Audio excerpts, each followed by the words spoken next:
हम नहीं लड़ाई चाहते, बट अफसोस की बात यह है कि ऐसे कुत्ते कमीने लोग हमारे आसपास हैं कि जिनको लड़ाई से के बिना चैन ही नहीं, ना खुद जिएंगे ना किसी को जीने देंगे। खुद तो तुम्हारी इकोनॉमी पाकिस्तान की फटी चर हाल है, 2 रोज की रोटी नहीं खा सकते साहब। अगर आप समझते हो कि ये वेनेजुएला है तो आप भारी भूल कर रहे हो। भारत न्यूक्लियर पावर है जी। जरूरत से ज्यादा छेड़ोगे कहीं 2-3 शहर ना उड़ जाएं तुम्हारे। कि पहले जहां भारत एक बैलेंसिंग फैक्टर कहीं बनने की कोशिश करता था, हुआ करता भी था, उसमें भारत की पोजीशन खराब हुई है। अब इसको विदेश नीति की विफलता कहें, आलोचना कहें, कि भारत उस कगार पर खड़ा हो गया है जहां जो भारत बैलेंस करता था उस जगह पे पाकिस्तान दिखने लगा है। हालांकि ये बोलने से थोड़ी विडंबना लगेगी, पाकिस्तान की डिफेंस डिप्लोमेसी नेक्स्ट लेवल जा रही है। सऊदी अरेबिया के साथ तो उनका नेटो स्टाइल डिफेंस पैक्ट था ही कि अगर एक भी देश पे अटैक होगा तो ये माना जाएगा कि दोनों देशों पर अटैक हो गया है। अब टर्की भी उस डिफेंस पैक्ट को ज्वाइन करने वाला है। और साउथ अफ्रीका सीरीज में भी कोहली ने बचा लिया था, by the way her match में 100 मार गया था वो, तब जाके तुम बच गए। वहां पे भी तुम्हारी लुटिया डूब गई थी भाई। वो बहुमा को बोना बोल रहा है, उधर रख रख के थप्पड़ मार के तुम्हें हरवा दिया, 2-0 हार गया, मुंह काला हो गया। इस बार पहुंच जाओगे WTC फाइनल में। और मुझे तो डर लग रहा है T20 वर्ल्ड कप का इसके साथ होना क्या है, शीकी के साथ। और शीकी बैठ के उसको शबरी की तरह उसी को देखता रहता है। साडा कुत्ता कुत्ता तोड़ा कुत्ता टॉमी। वेल, आज की जियोपॉलिटिक्स में अमेरिका यही खेल बड़ी बेशर्मी से खेल रहा है और ये बिल्कुल फनी नहीं है, ये बहुत बहुत डरावना है।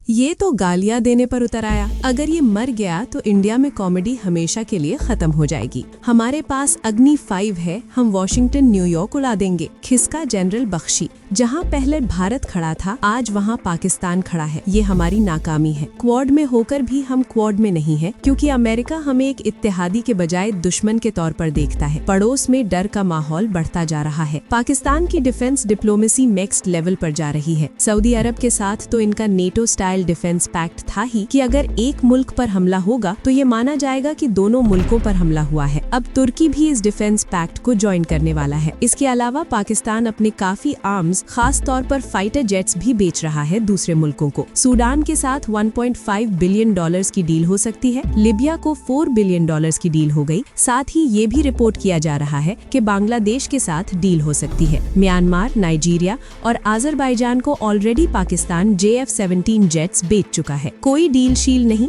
UAE, सूडान, यमन और सोमालीलैंड की वजह से आलमी तन्हाई का शिकार बन चुका है और भारत तो पहले से ही इसी तन्हाई में मुब्तला है। ऐसे में 2 घंटों की अलामती मुलाकात और मोदी का प्रोटोकॉल तोड़कर इस्तकबाल जाहिर करता है कि ये 2 मुल्क अब एक दूसरे को आलमी कबूलियत का सहारा बना रहे हैं। हम नहीं लड़ाई चाहते, बट अफसोस की बात यह है कि ऐसे कुत्ते कमीने लोग हमारे आसपास हैं कि जिनको लड़ाई से के बिना चैन ही नहीं, ना खुद जिएंगे ना किसी को जीने देंगे। खुद तो तुम्हारी इकोनॉमी पाकिस्तान की फटी चर हाल है, 2 रोज की रोटी नहीं खा सकते साहब। 2 रोज की रोटी नसीब नहीं हो रही वहां पे। यहाँ हमारी AC चल रही है, वहां बिजली नहीं मिलती साहब 6-6, 8-8 घंटे। ये हाल है इतनी गर्मी के अंदर। गर्मी बराबर की है, थोड़ी तेज भी है कई जगह ज्यादा हमसे, लेकिन ये हाल उनका वो है। लेकिन सबसे अच्छे महंगे खिलौने खरीदेंगे, स्वीडन से एवैक खरीदेंगे, चीन से भीख मांग के हथियार लेंगे और लड़ेंगे भारत से। ये चैन नहीं है, ना खुद चैन से जिएंगे ना किसी को चैन से। आसपास पड़ोसी सर दर्द है तुम। You are a migraine man, migraine for humanity. कहीं भी टेररिस्ट वारदात होती है दुनिया भर में, उसके तार पाकिस्तान से जुड़े। टेरर यूनिवर्सिटी खोल रखी है, मरकज़े सुभान अल्लाह, मरकज़े तैयबा, मरकज मरकज मरकज मरकज तो माई फुट मरकज, वो तो वहां पे सारा आप टेरर की ट्रेनिंग दे रहे हैं ना। अगर आप समझते हो कि ये वेनेजुएला है तो आप भारी भूल कर रहे हो। भारत न्यूक्लियर पावर है जी। जरूरत से ज्यादा छेड़ोगे कहीं 2-3 शहर ना उड़ जाएं तुम्हारे। न्यूयॉर्क शामिल, वॉशिंगटन शामिल, ठीक है। अग्नि 5 है हमारे पास, K5 submarine launch ballistic missile हैं, सोच समझ के हाथ लगाना। UAE के प्रेसिडेंट का अचानक दिल्ली आना सबको चौंका रहा है क्योंकि UAE के राष्ट्रपति सिर्फ 2 घंटे के लिए भारत आए बॉस। मात्र 2 घंटे के लिए यूएई के राष्ट्रपति आए और पीएम मोदी से मिले, और जैसे मिले उसकी तस्वीरें दुनिया भर में चर्चा का विषय बन गई। प्रधानमंत्री मोदी उन्हें खुद रिसीव करने एयरपोर्ट चले गए। यूएई के राष्ट्रपति ने यहां आकर पीएम मोदी से मुलाकात की, बात की और 2 घंटे बाद चले भी गए। अब सवाल उठ रहा है कि इस 2 घंटे में क्या खेला हुआ बॉस? अचानक ऐसा क्या हुआ कि यूएई के राष्ट्रपति 2 घंटे के लिए पीएम मोदी से मिलने आ गए? अल नायान साहब क्यों आए 2 घंटे को? एक्चुअली क्या, यूएई परेशान हो गया। सूडान में उसकी प्रॉब्लम होती है, जहां उस पर हथियार देकर सोना खरीदने का इल्जाम आता है। सोमालीलैंड के अंदर उसका इल्जाम आता है, और खास तौर से यमन के अंदर जो इल्जाम आता है उसके ऊपर कि जिस ढंग से वो सऊदी के खिलाफ काम कर रहा है, उसकी वजह से यूएई की बहुत फजीहत हुई है। सऊदी गेन कर गया, लोग सऊदी की तरफ चले गए, यूएई को गालियां मिल रही हर जगह से, इवन अमेरिका गालियां दे रहा है उसको।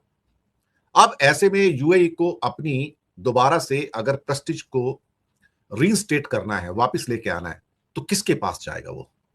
दुनिया में उसके दोस्त तो काफी हैं वैसे तो, लेकिन अब सभी अल नायान को दूर कर रहे हैं। और अचानक से पता लगता है कि 2 घंटे का प्रोग्राम बनाता है इंडिया के लिए नायान साहब। अब वो तो राजा है, और यहां आते हैं और प्राइम मिनिस्टर उनको लेने के लिए एयरपोर्ट जाते हैं, तो उनको हौसला हुआ होगा कि हाँ, इतना बड़ा कंट्री का प्राइम मिनिस्टर मुझे लेने के लिए एयरपोर्ट आया है, तो उनको थोड़ा सा सहारा हुआ, भाई चलो कोई बात नहीं, कम से कम थोड़ा बहुत तो मुझे भी सहारा मिल रहा है इस मामले में। तो मोदी ने प्रोटोकॉल तोड़ा और एयरपोर्ट गए। नॉर्मली प्राइम मिनिस्टर्स बाहर जाते नहीं किसी को लेने को ऐसे, लेकिन वो वहां पर गए और अल नायान साहब का स्वागत किया गले लगकर, और फिर वहां से उनके अपनी कार के अंदर लेके गए, और फिर एक ही कार में वहां से रवाना हुए। छोटा सा दौरा था 2 घंटे के लिए, और मेरे ख्याल से कुछ बातें जो शायद फोन से कर सकते थे वो फोन से करना नहीं चाहते थे, और वो मोदी के साथ मिलकर बात करना चाहते थे। एकदम से 2.5 घंटे के लिए आना, ये इसमें लोगों को थोड़ा शक हो रहा है कि आप क्या करने आए थे यहाँ पर। लेकिन एक वही बात थी, मैंने कहा ना कि यूएई इस टाइम बैकफुट पे है, बहुत बुरी तरह से बैकफुट पे। और मैं लगातार कह रहा हूं कि 3 मौकों पर, सूडान के अंदर, सोमालीलैंड के अंदर और यमन के अंदर बहुत बुरी चोट खाई है, और वो भी चोट सारी की सारी जो खाई है वो सऊदी के हाथ से खाई है उसने, और सऊदी इस बात को पसंद नहीं करता था। चलिए ठीक है, जो भी है, लेकिन अब उनको सपोर्ट चाहिए था, और क्योंकि अमेरिका का सपोर्ट जो है वो पुराना हो गया। एक्चुअली अमेरिका ने भी कई मुद्दों के ऊपर यूएई का सपोर्ट नहीं किया और सऊदी का सपोर्ट किया। इस मामले में तो यहां तक हो गया कि बल्कि बीच में जो खबर आई थी कि पाकिस्तान ने भी सऊदी का सपोर्ट किया और यूएई को सपोर्ट नहीं किया। यहां से यूएई की परेशानियां बढ़ी कि एक बड़े इस्लामिक मुल्क है, वो भी मुझे सपोर्ट नहीं कर रहे हैं, टर्की भी सपोर्ट नहीं कर रहा था, तो उसकी परेशानी होना स्वाभाविक थी। फिर नेचुरली फिर वो कहां जाएंगे? तो इंडिया के पास आएंगे। तो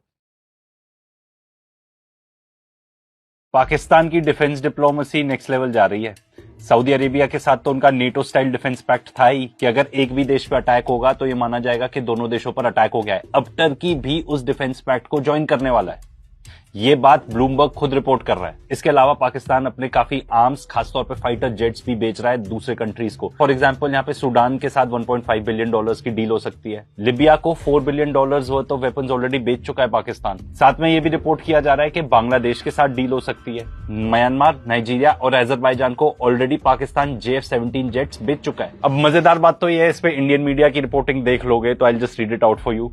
is Pakistan dumping its JF-17 fleet to Bangladesh? The operation Sindoor question.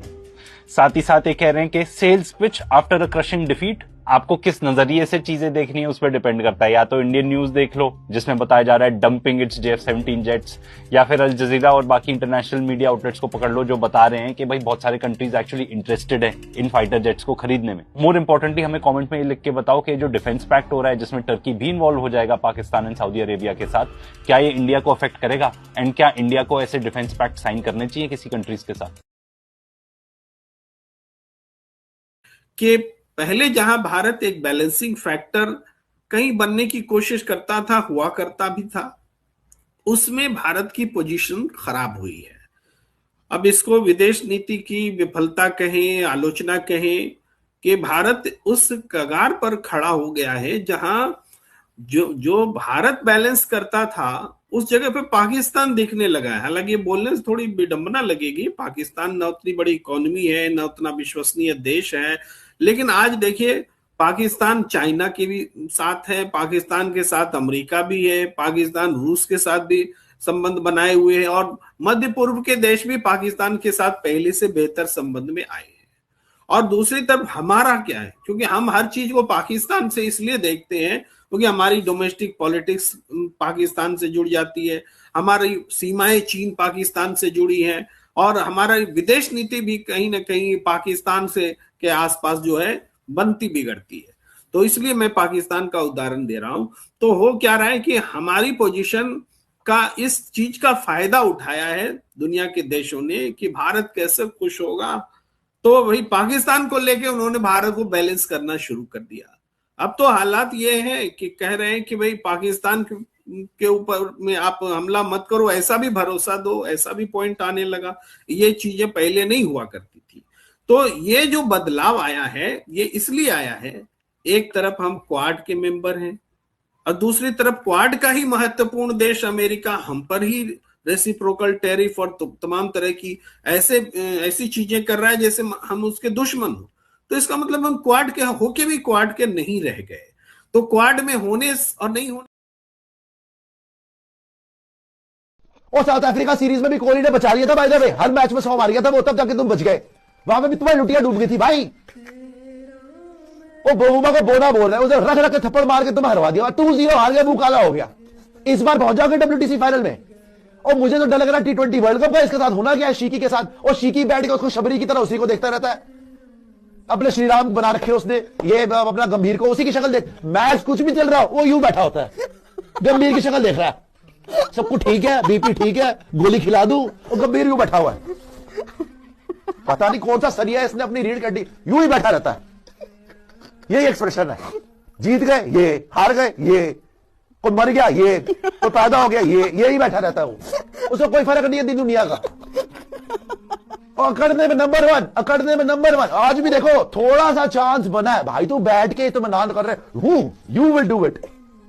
जैसे ही हर्षित राणा ने 50 मारा, 100 बना के यूं करा ड्रेसिंग रूम में, यस आई एम हियर, वो गंभीर खड़े होके फिनिश करके आना है अगली बॉल पर। पर्ची के थ्रू तुम्हें T20 में लाया गया, एंड में उन्होंने लात मार के निकाल दिया वर्ल्ड कप से, कुछ तो शर्म कर लो। विराट कोहली बनोगे? वो अकेला बंदा खड़ा रहा, पहुंचा दिया उसने 114 तक। तुम्हें इन बेशर्मों को शर्म नहीं आती कि एक बार इनके मुंह से उसकी तारीफ निकल जाए। गंभीर को सुना कभी तारीफ करते हुए? ये आगरकर ने बोल दिया था, अबे तुम्हें इसके पैर धोके पीने चाहिए। ये गौतम गंभीर, अजीत आगरकर को विराट कोहली के पैर धोके पीने चाहिए कि भाई हे पहलवान जी, भगवान जी आपके बिना हम जीत नहीं सकते, you are the god of cricket, आपके लिए रेड कार्पेट बिछाते हैं, आओ 2027 खेलो, आप सबसे पहला नाम ही आपका होगा। अबे घर पे तो तुमसे रन नहीं बन रहे, साउथ अफ्रीका में तुम्हारा बाप रन मारेगा। उसको बोलते हो कि भैया हम सिलेक्ट करेंगे बाद में, होपफुली दे कैन स्कोर, बाद में देखेंगे जी कि हम वर्ल्ड कप की सिलेक्शन क्या करेंगे। अभी तो ऐसी टीम की सिलेक्शन है, देख ली तुम्हारी टीम, देख ली। गुस्सा इस बात पर नहीं चढ़ता कि आप हार जाते हो, मैच बहुत तगड़ा हुआ, तारीफ है हर्षित राणा की, तारीफ है नीतीश कुमार रेड्डी की, तारीफ है विराट कोहली की। गुस्सा इस बात का चढ़ता है वो है कौन सी टीम, ये तो देख लो, वो डी टीम है भाई उनकी। ये लेनक्स कौन है, ये फोक्स कौन है, लगे पता तो करा लो, इनकी डीएनए टेस्टिंग तो करा लो पहले, है कौन, ये कहां से आए ये। उनके कि कम से कम 150-200 रनों की हारनी हुई, वरना आज तो वही डिजर्व करते थे।